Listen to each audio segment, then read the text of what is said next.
Kenyans will remember the first to fall was Rex Masai. Up to date, not one security agent has been charged with these heinous and illegal atrocities against humanity. And in the case of Rex Masai, you'll have noticed an attempt at an inquest. An inquest is not a criminal proceeding. It is just an inquest, a way of trying to make it easy for the culprits to escape.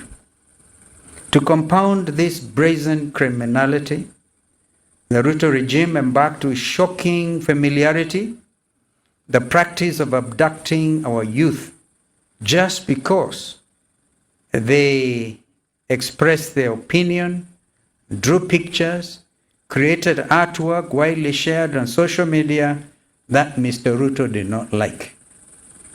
This terrible practice of abduction by hooded brutes is reminiscent of the dreaded Adolf Hitler's Nazi militias.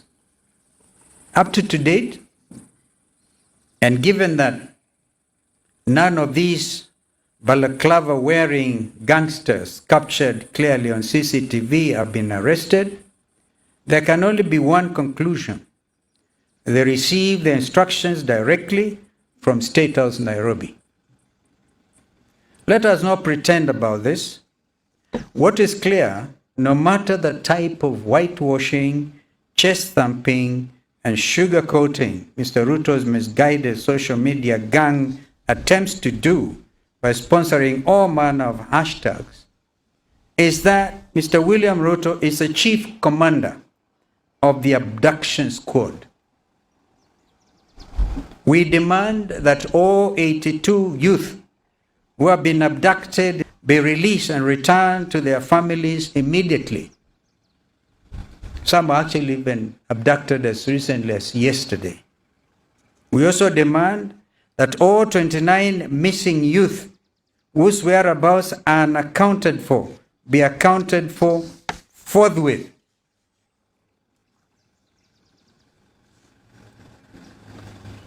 If any of them will have been killed, the blame will be squarely on Kenya Kwanza regime. We also call on our international partners to note these serious crimes against humanity being perpetuated by Kenya Kwanza regime and to add their voice of condemnation. Fellow Kenyans, it is preposterous. The thousands of Kenyans are today unrepresented in Parliament and at the county assemblies because of an individual's vested interest in the 2027 elections, which he wishes to manipulate through a user-friendly Independent Electoral Boundaries Commission, IEBC.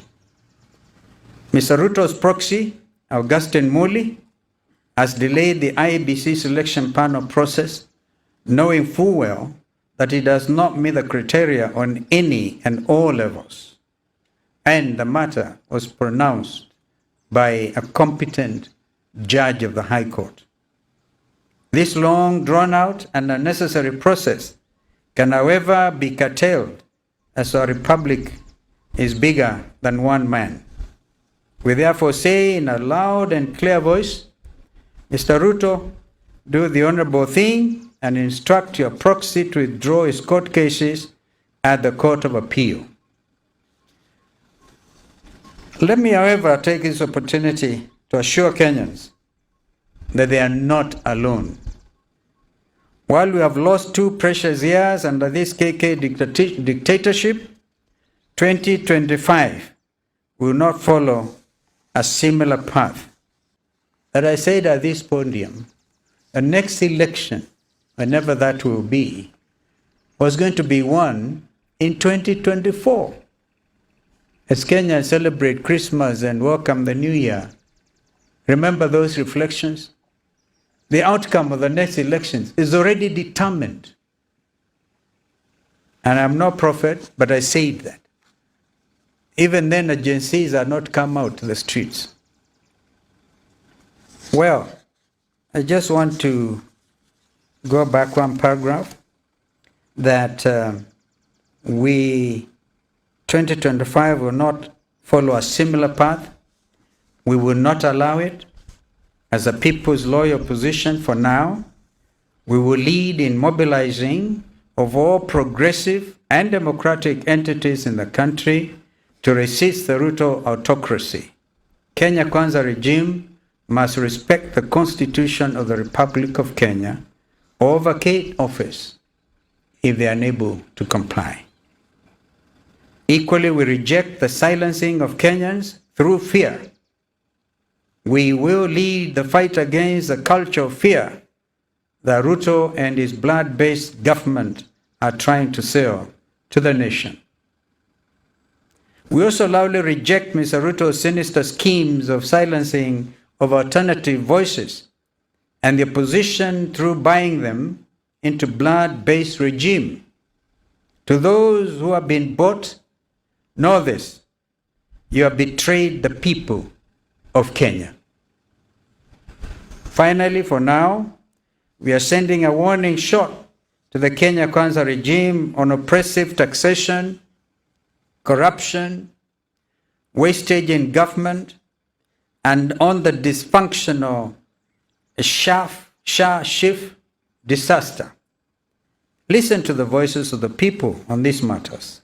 We are telling you to listen to the teachers of this country, to our university lecturers, and to the farmers. Listen to the industrialists and the employers. Listen to the common Kenyan whom you once referred to as a hustler. Listen to Mama Mboga, to Boda Boda, and to Beba Beba. The new year, 2025, will be different. This is our promise to Kenyans and to you, Mr. President William Ruto. On a different note, I wish to thank Honorable Zain Abubakar, I don't know whether he's here, for accepting to lead my presidential secretariat for the last 6 months. He's been on duty, actually.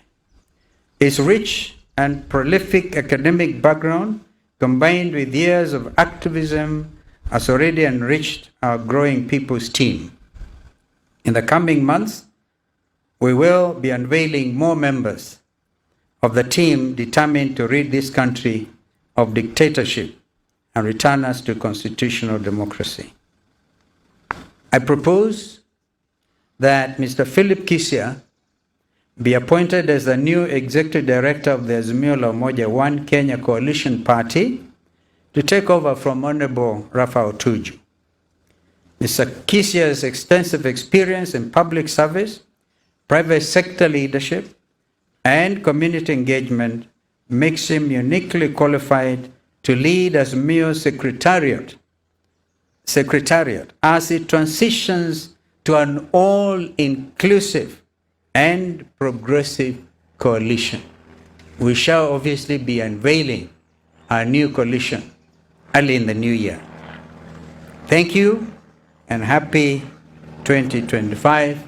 May God continue to bless our country, Kenya.